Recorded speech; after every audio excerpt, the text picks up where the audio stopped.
आज right issue discuss करना है ना। बोनस इशू का समझ में आ गया। फ्री रिजर्व से दे सकते हैं securities premium which is earned in cash, collected in cash, and capital redemption reserve से दे सकते हैं, correct. We can not use revaluation reserve for bonus issue. And उसके एंट्रीज पहले reserves account debit to bonus to share holders account, then bonus to share holders account debit to share capital, correct. And अगर after bonus issue authorise share capital से भी paid up share capital ऊपर जा रहा है तो authorise share capital change करना है, करेक्ट। जनरल मीटिंग में रिजोल्यूशन पास करके, वो उतना ही था ना। एंड हाँ, अगर 10 रुपए का शेयर है, 8 पेडअप है, तो 2 रुपीज़ का कॉल, पहले उसको फुल्ली पेडअप करके लेना है, क्योंकि बोनस शेयर सिर्फ फुल्ली पेडअप शेयर्स पे ही आप दे सकते हो। एंड आइदर वो 2 रुपए शेयर होल्डर से लेने हैं फाइनल कॉल करके, नहीं तो क्या करना है, बोनस के फॉर्म में देना है। बट पार्टली पेडअप को फुल्ली पेडअप करने के लिए हम सिर्फ फ्री रिजर्व्स यूज कर सकते हैं। उस केस में सिक्योरिटीज प्रीमियम है, सीआरआर यूज नहीं कर सकते, correct. Now right issue. Right issue, right मतलब लेफ्ट राइट वाला राइट नहीं, राइट मतलब हक वाला, अधिकार। सो जो एग्जिस्टिंग शेयर होल्डर्स हैं उनको क्या अधिकार है कि सस्ते में आप शेयर्स परचेज कर सकते हो। वो अधिकार वो सेल कर सकता है क्या? मुझे जो अधिकार मिला है क्योंकि मैं एग्जिस्टिंग शेयर होल्डर हूँ, बट वो मुझे एडिशनल शेयर्स नहीं परचेज करने हैं, तो मैं मेरे फ्रेंड को वो शेयर सेल करती हूँ, किसी को भी रादर, शेयर्स नहीं, वो अधिकार सेल कर रही हूँ। तो फिर क्या होगा, उस पर्सन को जिसको हमने वो राइट सेल किए हैं उसको सस्ते में शेयर्स मिल जाएंगे from company, even if he is not a share holder. But share holder नहीं है बट उसके पास वो राइट है। ये कंसेप्ट हो गई। अभी इसके जर्नल एंट्रीज देखते हैं। एंड लॉ में क्या लिखा है इसके बारे में, provisions of section 62(1)(a of the companies act 2013 govern any company, public or private, which is desirous of raising its subscribed share capital by issue of further shares। हाँ, फर्दर और shares issue करने हैं तो उसके लिए companies act का provision of section 62(1)(a applicable होता है।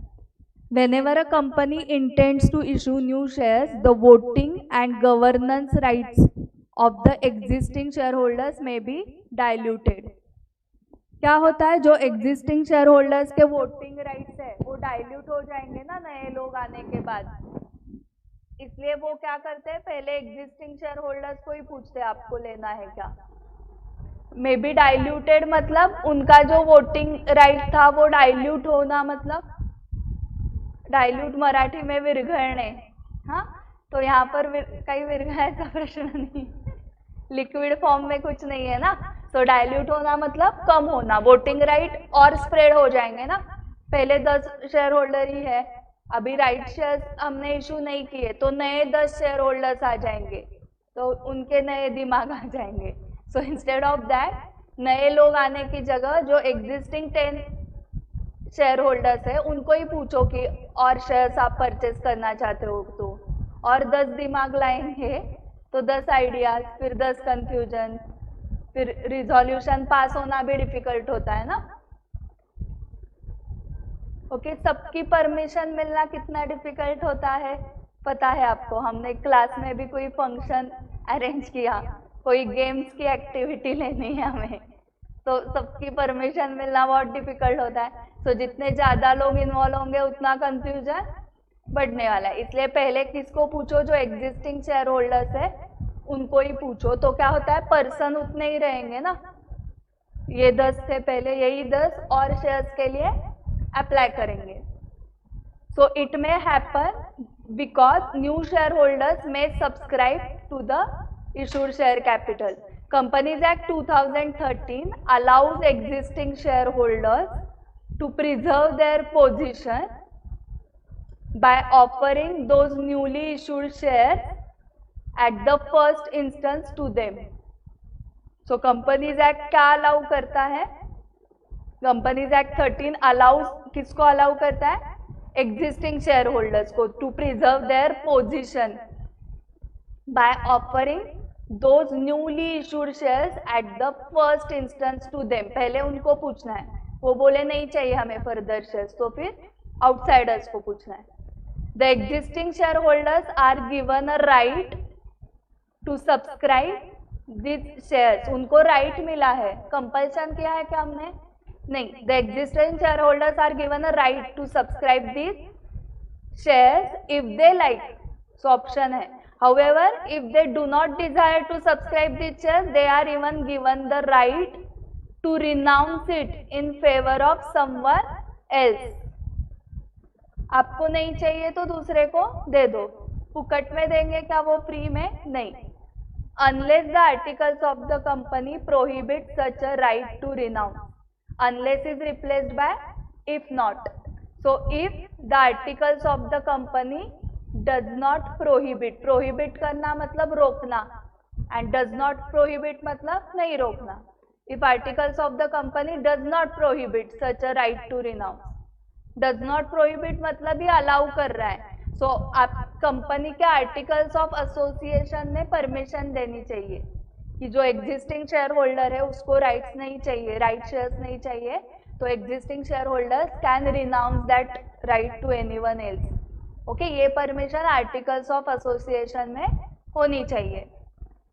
सो article of association, memorandum of association जो होते हैं वो जनरली कंपनी सेक्रेटरी काम करते हैं. ओके, हम उसमें डिटेल काम नहीं करते. जो भी फॉर्मेलिटीज होते हैं ना वो सारा काम सीएस का होता है.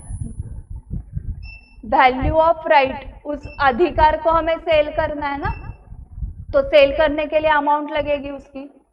तो that amount, value of right कैसे ढूंढना है? देखो, cum right value of share minus ex right value of share.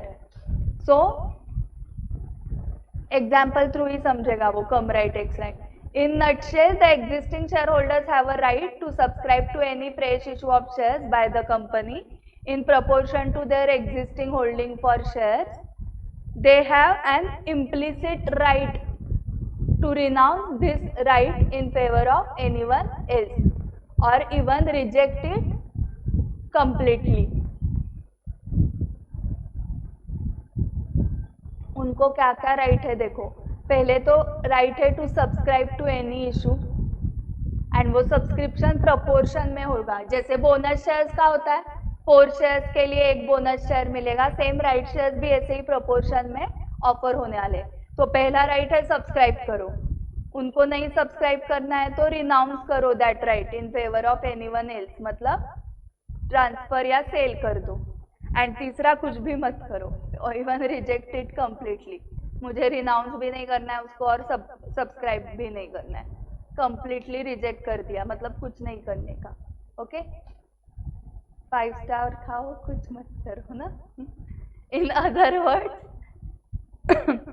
the existing shareholders have right of first refusal. That is, the existing shareholders enjoy a right to either subscribe for the shares or sell their rights or reject the offer. So ये underline करो line. ये तीनों rights दिए गए हैं existing share holders को.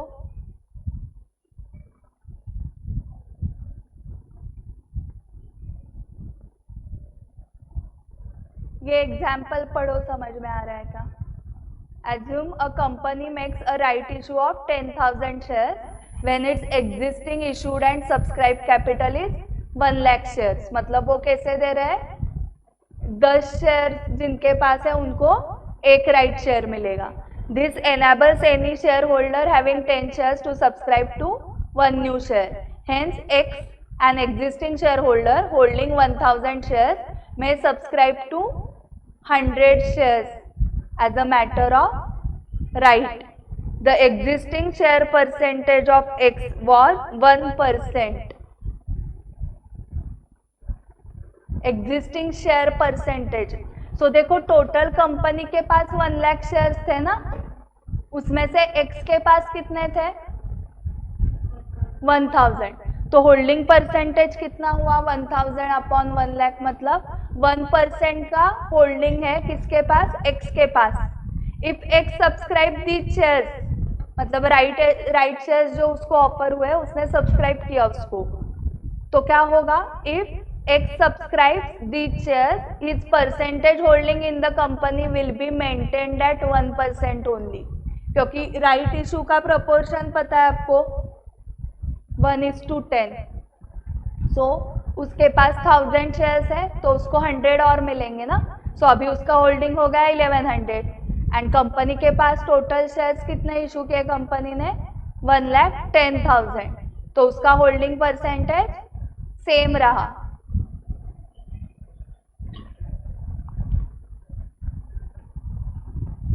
सो holding percentage same है, मतलब ही उसके वोटिंग राइट्स डाइल्यूट नहीं हुए ना।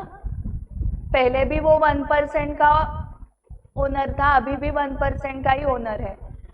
बट अगर उसने नहीं किया सब्सक्राइब तो देखो नीचे क्या हो रहा है 0.91% diluting. However if x does not mind his share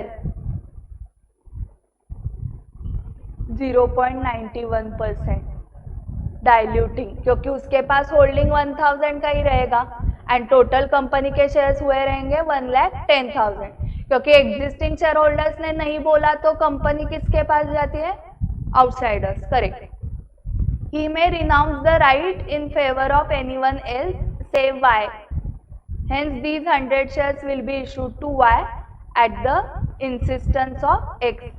X may charge Y for this privilege, which is technically termed as value of right.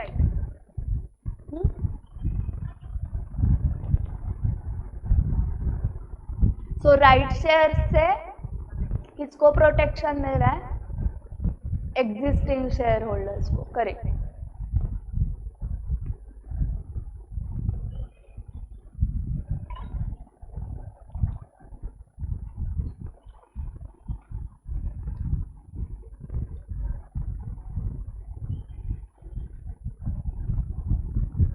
अभी 62(1) का पूरा उन्होंने प्रोसीजर दिया है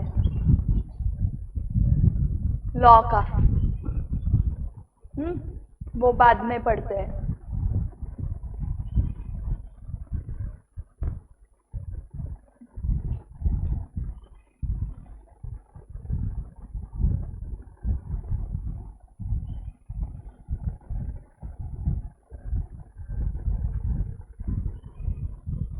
पहले क्वेश्चन सॉल्व करते हैं इसके एंड अकाउंटिंग देखते हैं। सो डायरेक्टली यहाँ पर आ जाओ।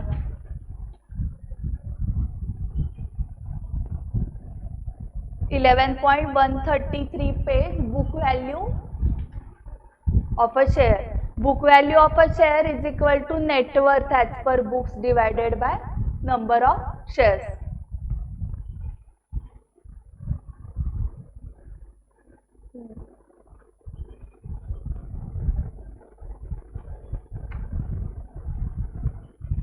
So if there are 10,000 shares with net worth of rupees 1,25,000, book value of one share कितना हुआ 1,25,000 divided by 10,000, 12.50 per share. However, the market value may differ from the book value of the share. Market value अलग होती है, book value अलग होती है। The market value of company share represents the, underline करो, present value of future cash flows expected to be earned from the share in the form of dividends and capital gains from the expected future share price appreciation. So आपने maths में time value of money सीखा है, present value, future value. सो present value में interest add करने के बाद future value मिलता है, करेक्ट, एंड फ्यूचर वैल्यू से इंटरेस्ट माइनस करने के बाद प्रेजेंट वैल्यू मिलता है। तो वो क्या बोल रहे हैं, मार्केट वैल्यू क्या होता है, बुक वैल्यू तो देखा हमने क्या होता है, net worth upon number of shares, वो हो गया book value. And market value मतलब वो बोल रहे हैं प्रेजेंट वैल्यू है, किसकी प्रेजेंट वैल्यू निकालनी है आपको, फ्यूचर कैश फ्लोज। तो वो फ्यूचर कैश फ्लोज, आपके पास शेयर्स है टीसीएस कंपनी के, तो उस शेयर से आपको फ्यूचर में क्या क्या कैश फ्लोज हो सकते हैं, एक तो डिविडेंड्स मिलते रहेंगे एंड दूसरा कैपिटल गेन होगा। कैपिटल गेन मतलब शेयर सेल करने के बाद जो प्रॉफिट होता है उसको कैपिटल गेन बोलते हैं। Profit from sale of shares, वहां पर लिख सकते हो, कैपिटल गेन का मीनिंग लिखो।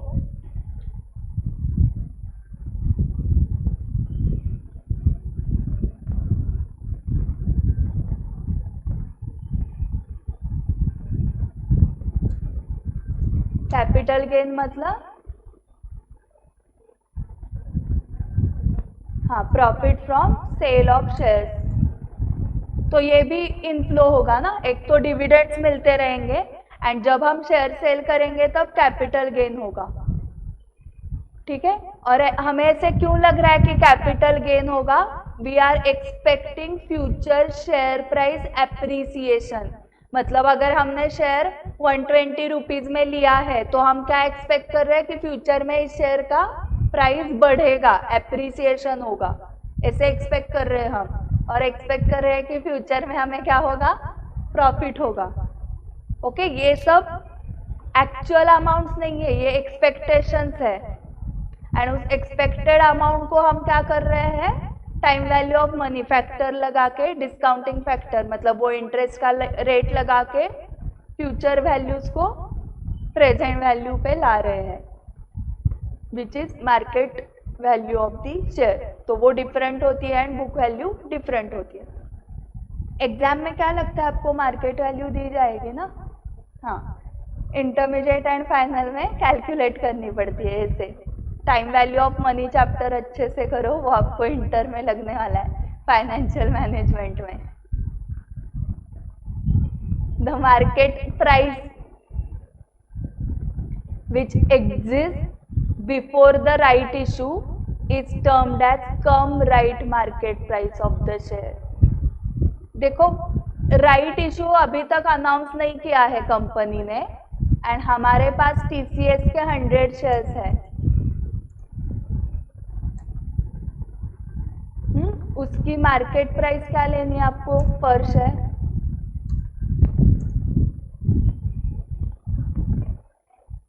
Ten market price. Okay, so ये जो मार्केट प्राइस है which is before the right issue, उसको बोलेंगे cum right market price of the share. Okay, थोड़ी मैं अमाउंट बढ़ा रही हूँ, 110 करते हैं। ओके, क्योंकि वो इंक्लूडिंग राइट है। कम राइट मतलब including right and x right मतलब एक्सक्लूडिंग राइट। सो जब भी अगर फॉर एग्जाम्पल टीसीएस के शेयर्स हम अभी सेल करने वाले हैं, तो मैंने आपको बताया था जो भी XYZ बायर है उसको टीसीएस के 100 शेयर्स मिले हमसे एंड उसके साथ हमें जो अधिकार था वो भी उसको मिल गया ना शेयर्स के साथ साथ। तो हम उसको जो प्राइस चार्ज करेंगे वो शेयर्स की भी करेंगे प्लस राइट की भी करेंगे। सो वो कम राइट मार्केट प्राइस हुई। अभी यही राइट इशू हो गया, फॉर एग्जाम्पल हमने शेयर सेल नहीं किए तो 100 शेयर्स टीसीएस के हमारे पास ही है एंड वहां पर राइट इशू अनाउंस हो गया, 1:10 रेशो लेते हैं क्या? सो हमें और कितने मिलेंगे? हमने सब्सक्राइब किया उसको, हाँ, 10 शेयर्स मिलेंगे। सो राइट इशू के अंडर हमें और 10 शेयर्स मिले ना। तो टोटल होल्डिंग कितना है आपके पास अभी टीसीएस के? आपके पास 110 शेयर्स है। अभी आप सेल करने जाओगे तो मार्केट प्राइस अलग होगी, 105 करते हैं, क्योंकि अभी हम सेल करेंगे तो अभी राइट इशू नहीं होने वाला है। राइट इशू हो चुका है ना, क्योंकि ये आफ्टर राइट इशू हम सेल करने के लिए गए तो सिर्फ शेयर्स ही सेल कर रहे हैं उसको, तो प्राइस में डिफरेंस होगा। तो पहले का ये प्राइस जो है इसको क्या बोलोगे आप? कम राइट मार्केट प्राइस एंड इसको क्या बोलोगे? X right. आपको लिखना है ये या समझ में आया है? लिख के रखो, हाँ ठीक है। ये आप लाइफ में first time and last time सुनने वाले हो।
So the market price which exists before the right issue is termed as right market price of the share.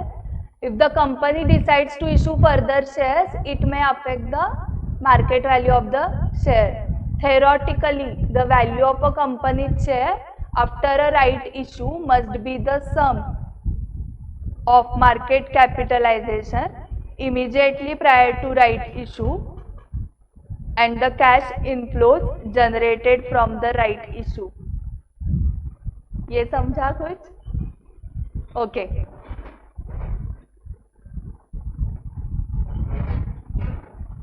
Theoretically मतलब इन थेरी. हाँ, मार्केट प्राइस चेंज होने के बहुत सारे रीजंस होते हैं. मतलब फॉर एग्जांपल अभी इलेक्शन होने के बाद शेयर मार्केट पे चेंजेस होते हैं, करेक्ट? सो वो हम नहीं कंसिडर कर रहे हैं अभी कि शेयर मार्केट में क्या क्या फैक्टर्स अफेक्ट होके शेयर्स की वैल्यू चेंज होती है, वो अलग ही है, प्रैक्टिकली अलग है. एंड ये हम थेरोटिकली बात कर रहे हैं. ओके, सो थेरोटिकल वैल्यू निकाल रहे हैं हम, प्रैक्टिकली वो अलग हो सकती है, मतलब होती ही है rather. So theoretically value of company share after a right issue.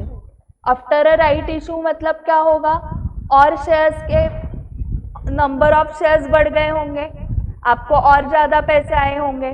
For वो एग्जाम्पल अगर हमने कंटिन्यू किया कि पहले 1 लाख शेयर्स थे कंपनी के पास, उसके बाद 1:10 रेशो में और 10,000, तो 1,10,000 नंबर ऑफ शेयर्स बढ़ गए, पैसे भी आ गए ना. वो राइट इशू के एडिशनल कैश आपको मिल गई. सो थेरोटिकली वो क्या बोल रहे हैं, देखो, the value of a company share after a right issue must equal to the sum of, मतलब किसकी तो एडिशन करनी है ना, किसकी एडिशन करनी है, देखो, must be equal to the sum of market capitalization immediately prior to right issue. Right issue के पहले, immediately prior to right issue, market capitalization मतलब क्या? नंबर ऑफ शेयर्स जो पहले कितने थे आपके पास? 1 lakh. Number of shares into market price पर शेयर, उसको बोलते हैं मार्केट कैपिटलाइजेशन. आप 1 lakh shares into face value 10 rupees है, तो 10 लाख क्या होगा? शेयर कैपिटल फेस वैल्यू हुई. हाँ, शेयर कैपिटल जो हम बैलेंस शीट में लिखते हैं वो, हम अभी वो बात नहीं कर रहे. 1 lakh number of shares into 10 नहीं करना है. 1 lakh shares into market price थी ना हमारी, कम राइट मार्केट प्राइस क्या थी? 110. तो 1 लाख इंटू 110 कितना हुआ?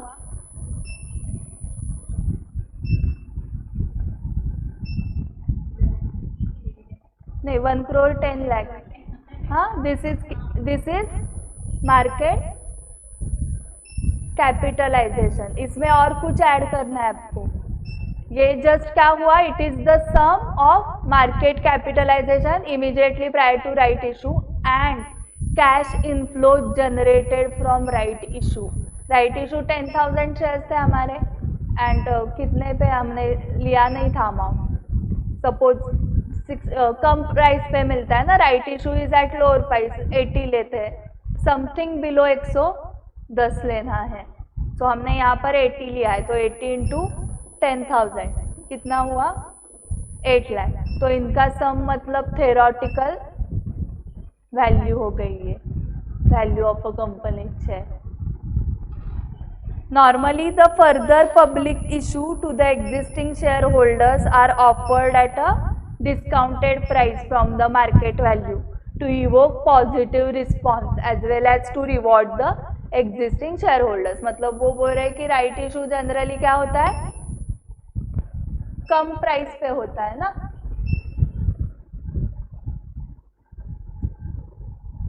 ये नेक्स्ट एग्जाम्पल से फिर से रिपीट करती हूँ मानसी, यहाँ पर उनका एग्जाम्पल देखते हैं अभी. So assume a company having a net worth of rupees 2,50,000, 1,000 shares are issued making it a right issue of 1:10 or 1 new share for 10 existing shares held at a price of rupees 14 per share. The existing worth of tangible assets held by the business shall become 2,64,000. Existing net worth कितना था? 2,50,000 and right issue से cash inflow कितना आया? 14,000.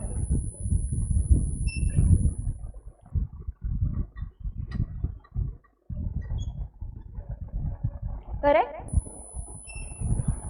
So total equity share shall correspondingly command a valuation of 2,64,000.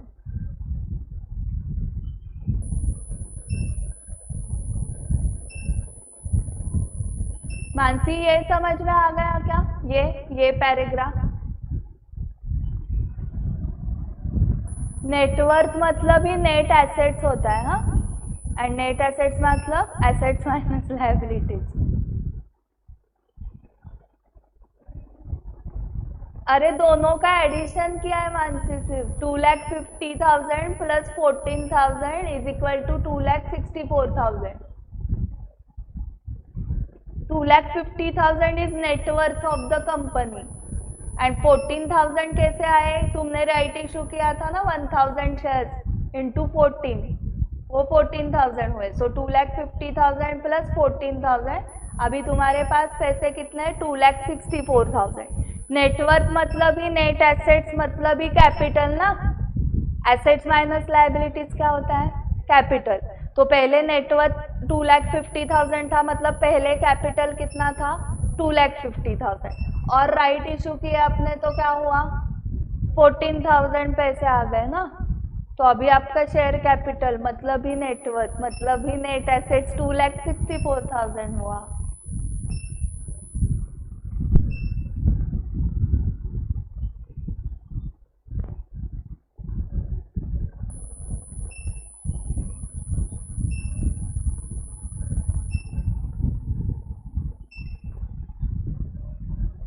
₹14 जो ये है ना, वो कम राइट प्राइस हुई. The market price of shares after further issue of shares, that is right issue, is termed as ex right market price of the share. Okay, so ex right कब होता है? After right issue is ex right and before right issue is cum right value होती है. Before right issue अगर आप share cell करने के लिए जाओगे तो सिर्फ शेयर थोड़ी सेल कर रहे हो ना, उसके साथ वो राइट भी सेल करने वाले हो, इसलिए कम राइट. बट अभी राइट इशू हो गया है तो अभी कुछ है ही नहीं, अभी सिर्फ शेयर ही सेल करना है ना. तो अभी जो वैल्यू होगी वो एक्सक्लूडिंग राइट होगी, x right. So common sense है ना ये पूरा. So theoretical X right price is deemed value which is attributed to a company's share immediately after a right issue transaction occurs.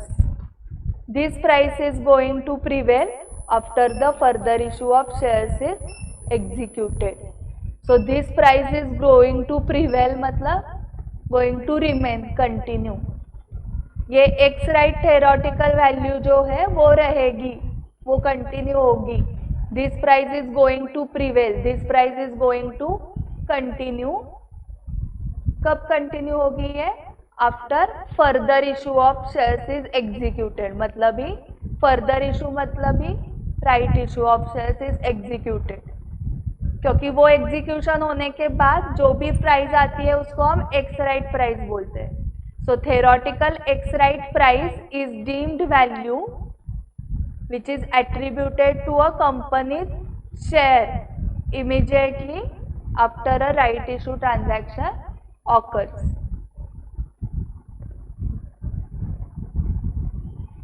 Okay, so अभी ये formula बहुत important है.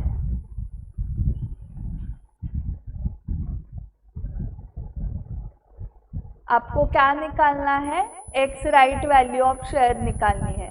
ये कब चाहिए आपको? After right issue. अगर आप शेयर सेल करने के लिए जाओगे तो आपको एक्स राइट वैल्यू लगेगी ना, एंड राइट इशू के पहले सेल करने के लिए जाओगे तो कम राइट वैल्यू लगेगी। तो अभी हम निकाल रहे हैं x right value after right issue वाला,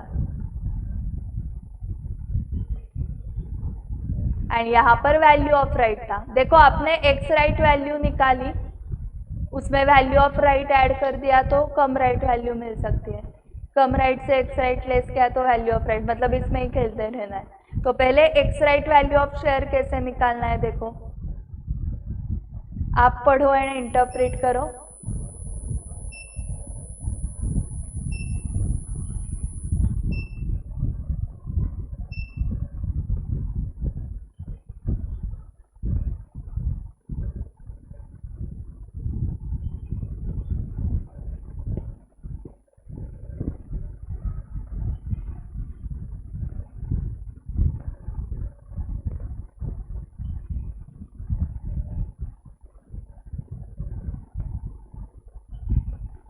राइट इशू के पहले आपके पास कौन सा वैल्यू होता है, cum right value of the existing shares. Okay, of the existing shares value word is used for totality and price word is used for single share. Okay, अगर पता नहीं है तो लिख के रखो। Again this is for the first time and last time.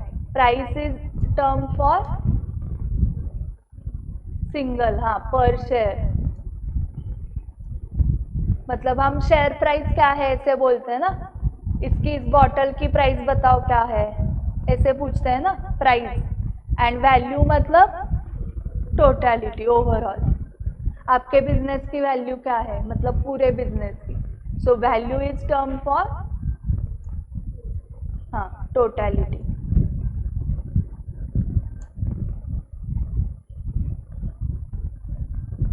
तो देखो यहाँ पर एक्स राइट प्राइस ही निकाल रहे हैं हम, बट शेयर से इसलिए वैल्यू वर्ड यूज किया है क्योंकि डिवीजन में डिवाइडेड बाय है ना ये। यहाँ पर तो नीचे नंबर ऑफ शेयर्स है, न्यूमरेटर में कुछ अमाउंट आने वाली है, डिनोमिनेटर में नंबर ऑफ शेयर्स आने वाले हैं। तो मतलब नंबर ऑफ शेयर्स से डिवाइड करने वाले हो, मतलब क्या होने वाला है, पर शेयर प्राइस मिलने वाली है। अभी दिस प्लस दिस है, सो ये second is right shares into issue price.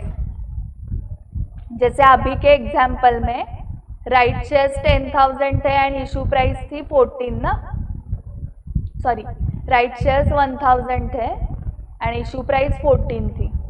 तो 14 इंटू 1000 इज इक्वल टू 14,000। ये तो समझा होगा, right shares into issue price.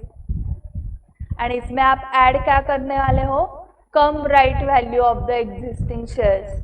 जैसे यहाँ पर हमने एक लिया था, देखो 110 cum right value into existing shares, इन दोनों का टोटल करना है। वो किस में आया, न्यूमरेटर में। एंड डिनोमिनेटर में देखो existing number of shares plus number of right shares. So 1 lakh plus 10,000, 1 lakh 10,000।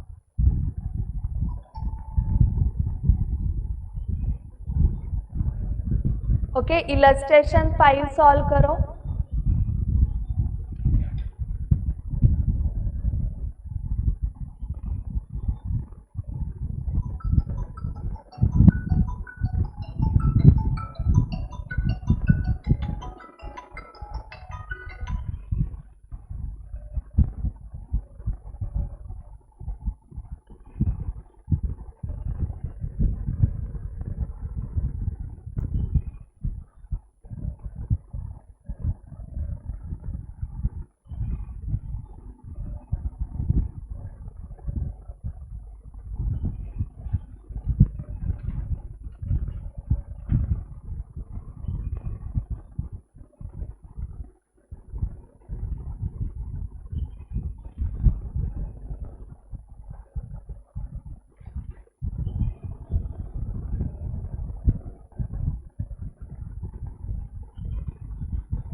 ये लास्ट इलस्ट्रेशन कर लो। हाँ, इतना ही है, बाकी theory, advantages, disadvantages, examples and entry तो वही है। देखो, bank account debit to equity share capital,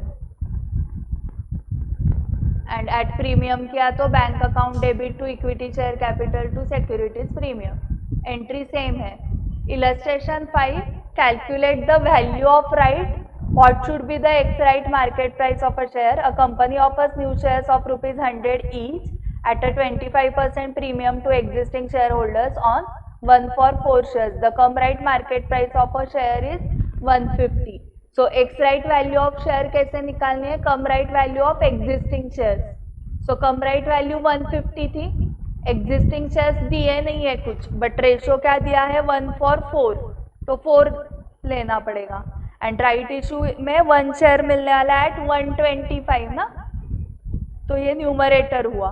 and denominator में existing number of shares 4 plus right issue 1, so 725 divided by 5, 145 is the x right value of a share. And value of right आपको पता है, कम minus x, कम कितना था? 150 minus x 145, so value of right 5। Hence, anyone desirous of having a confirmed allotment of 1 share from the company at rupees 125 will have to pay rupees 420, क्योंकि एक right का value है 5, ऐसे 4 शेयर्स आपके पास होने चाहिए तो आपको 1 शेयर मिलता है ना। ये जो अधिकार मिला है हमें, वो हमारे पास 4 शेयर्स है, इसलिए 1 शेयर मिलने का अधिकार मिला है हमें। वो अधिकार हमें क्या करना है? रिनाउंस करना है। तो जिसको रिनाउंस कर रहे हो उससे कितना लोगे? 20 रुपए लोगे, ठीक है। फिर वो ले पाएगा कंपनी से share eight rupees 125। So anyone desirous of having a confirmed allotment of 1 share from the company at 125 will have to pay rupees 20 to an existing shareholder holding 4 shares and willing to renounce his right of buying 1 share in favor of that person.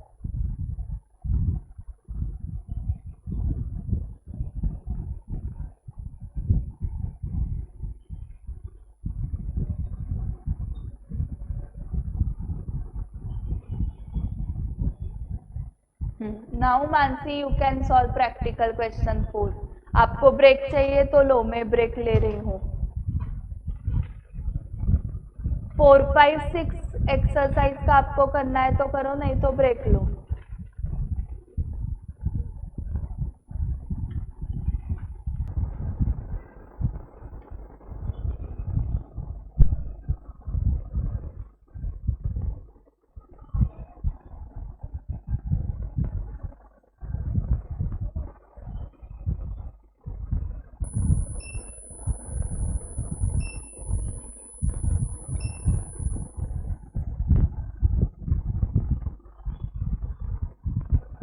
Show necessary journal entries in the books of the company for bonus issue and right issue. Following notes pertain to the balance sheet of Mass Company Limited as at 31st March. Authorize दिया है 50,000 12% preference shares of rupees 10 each, 5 lakh equity shares of 10 each, issued and subscribed capital 50,000 12% preference shares of 10 each fully paid up, 4 lakh equity shares of rupees 10 each, 8 paid up, reserves and surplus, general reserve, CRR, securities premium collected in cash, revaluation reserve, P&L account. On 1st April 22, the company has made final call of rupees 2 each on 4 lakh na equity shares. The call money was received by 25th April 22. Thereafter, on 1st May 22, the company decided to capitalize its reserves by way of bonus at the rate of 1 share for every 4 shares held. It decided that there should be the minimum reduction in free reserves. So free reserves क्या करने हैं? Minimum use करने हैं ना। तो पहले CRR, securities premium, वो use करो, उसके बाद जनरल रिजर्व एंड एंड में P&L. सो 1:4 रेशो है, 4 लाख है ना शेयर्स, सो मतलब 1 लाख ना बोनस इशू। एंड पहले उसको 8 पेड अप को फुल्ली पेड अप किया था, equity share final call account debit to equity share capital and then bank account debit to equity share final call 4 lakh shares into 2। फिर CRR use करना है, then securities premium sequence देखो, then general reserve and then P&L to bonus to share holders account. हाँ, 4 lakh shares into 10 40 lakh मतलब 1 lakh shares ना, 1:4, सो 1 lakh number of shares हुए, so amount हुई 10 लाख। तो सीक्वेंस ये समझ में आया था। CRR अदरवाइज यूजलेस है, उसका एक ही यूज है टू इशू बोनस शेयर्स। उसके बाद सिक्योरिटीज प्रीमियम के भी सेक्शन 52 ऑफ कंपनीज एक्ट में यूजेस दिए हुए हैं, 3-4 ही यूजेस है, उस 3-4 में से ये एक है, ठीक है, सिक्योरिटीज प्रीमियम। और ये होने के बाद जनरल रिजर्व एंड P&L, फिर to bonus to share holders, then bonus to share holders to हाँ इक्विटी शेयर कैपिटल, ये सब बोनस का हुआ ना। उसके बाद राइट इशू का देखो, on 1st June 22 the company issued right shares at the rate of 2 shares for every 5 shares held on that date at issue price of 12 per share. All the right shares were accepted by existing shareholders and the money was duly received by 28 June 22. तो देखो अभी 4 lakh shares पहले थे, अभी 1 lakh bonus issue होने के बाद 5 lakh shares है, ये नंबर ऑफ शेयर्स है, हाँ 5 लाख। अभी राइट इशू का रेशो क्या है, 2 शेयर्स फॉर एवरी 5, सो 5 लाख है आपके पास ऑलरेडी, तो 2 लाख आप इशू कर रहे हो as right issue and 12 rupees को issue price is 12, face value is 10, तो 2 क्या हुआ ऊपर का premium, so 2 lakh into 10, 20 lakh is face value, 2 lakh into 10 and 2 lakh into 2, 4 lakh will be securities premium ये। सो ऐसे टोटल 24 लाख रिसीव हुए, bank account debit to equity share capital to securities premium, being right issue of 2 shares for every 5 shares है as per board resolution dated. ये time मिला तो लिखो, नहीं तो being right issue of 2 shares for every 5 shares है। वो भी बहुत कुछ पड़ता है, ऐसे लगता है ना मुझे कर को, बट कुछ तो ब्रैकेट। ये तो देखो कैपिटलाइजेशन ऑफ प्रॉफिट, बीइंग वगैरह भी नहीं लिखते वो, आपको जो बचपन में 11th में बीइंग वगैरह सिखाया था वो कुछ है ही नहीं। बाकी सच में आ गया है आपको, तो इसमें से थ्योरी पार्ट बाकी अभी सिर्फ राइट इशू बोनस इशू हो गया and redemption and dissolution Mansi and online students और कौन आए हैं, हम टेस्ट के बाद करेंगे। आपकी एग्जाम कब खत्म हो रही है, 8 मई के बाद, 3-4 दिन लगेंगे। रिडम्पशन दोनों का एंड डिसोल्यूशन, हर चैप्टर को 2 दिन पकड़ के 6 डेज। एंड आप ट्रू और फॉल्स करते हो ना प्रैक्टिस, हाँ, क्योंकि देखो अभी भी हमें पैटर्न पता नहीं है। हाँ, जब तक मॉक टेस्ट नहीं आती है तब तक हम एज्यूम कर रहे हैं कि पुराना ही पैटर्न है। अभी इंटरमीडिएट एंड CA फाइनल का तो पैटर्न चेंज नहीं हुआ है, शायद फाउंडेशन का भी नहीं चेंज हुआ रहेगा, सिर्फ सिलेबस चेंज हुआ है। मॉक टेस्ट आने के बाद कंफर्म हो जाएगा। ओके, सो थ्योरी का मैं वीडियो डाल दूंगी यूट्यूब पे, आप वहाँ से देख लो। और ट्रू और फॉल्स के भी मैं वीडियोस बनाने वाली हूँ चैप्टर वाइज, एंड वो थ्योरेटिकल फ्रेमवर्क का भी वीडियो ही बना रही हूँ, उसमें वो 6-7 यूनिट्स है ना।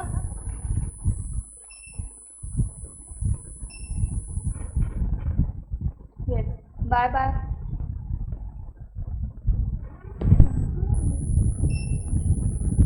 रेवती समर्थ एंड स्फूर्ति मानसी नहीं।